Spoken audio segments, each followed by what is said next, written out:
I'm sure you all have seen it, that Solo Leveling became anime of the year. Now listen, I love Solo Leveling. I've watched the whole thing twice, once by myself, once with my sister. We both loved it. It's amazing. Hype. Hell yeah. But anime of the year? Listen, Frieren is my number one anime of all time. So I can't stand by Solo Leveling winning. But I'm not upset about it either, you know? But at least it didn't go to like I was reincarnated in another world as a basket of fruit or something like that, you know? It could have been worse. It could have been worse. And Solo Leveling probably would have been deserving of it if it weren't for Frieren. Because you got like Solo Leveling. Then you got like Frieren Beyond Journey's End, which is just everything you could ever need in life, you know? If you based how you were going to continue living off of Frieren, you'd go on to live a pretty great, fulfilling life. But Solo Leveling won. Not upset about that. It also won Best Action because, of course, it did. Amazing action. Holy shit. Hype as hell all the time. But I mainly today want to talk about Julie. Now, Julie confused the hell out of me as I was watching it because they could not decide what the hell they wanted to do with her. She's B rank, which is pretty strong, you know, when you think about it. Like, there's only two ranks above B rank.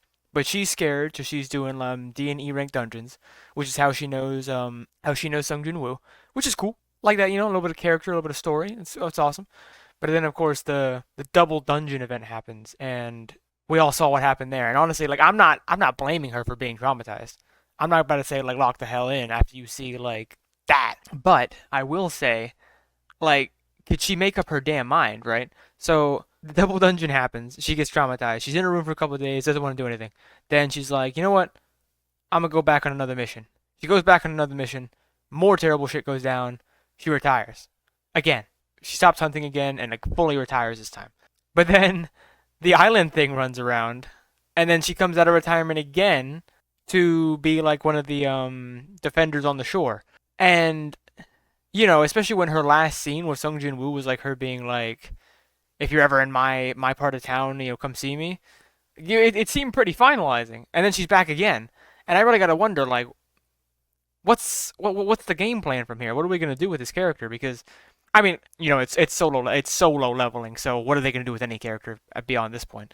But you know, especially like Julie, like I am very interested in the whole like through sheer grit, someone who's weaker becomes eligible to stand beside the top dog. And when I say that, I don't mean like the weak character becoming strong, because that's just Sung Jin Woo. What I mean is like maybe the main character or one of the main characters is super strong, and a side character who was kind of like content with how they were realizes they're not going to cut it.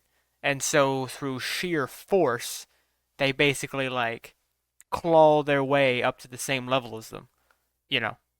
Because Sung Jin Woo, like, he just wanted to get stronger for himself, for his family, for his mother. I'm talking like, you know, Julie sees Sung Jin Woo lock the hell in, and she's like, you know what?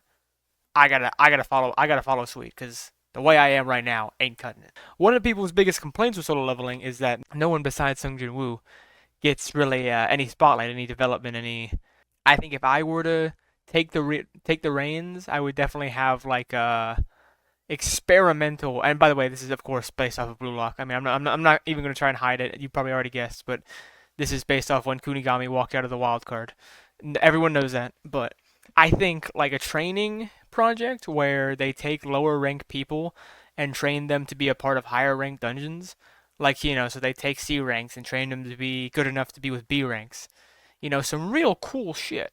You know, and also maybe even because we know that second awakenings are very very rare. Now I'm not really sure how they work. If it's just like they have to be in a perilous situation, or if it literally just happens like awakenings do. But if it is the first one where like they have to be in a hella stressful situation, we could have a whole program around like awakening people the second time. And Julie, if she locked in B rank healer, dude, I'm just saying. So instead of her indecisively leaving and rejoining 5 times, I think can we get Julie in a training, extremely intense training regimen so that she can come back with hella aura? But that's all. Uh, love solo leveling. Love Sun Jin Woo.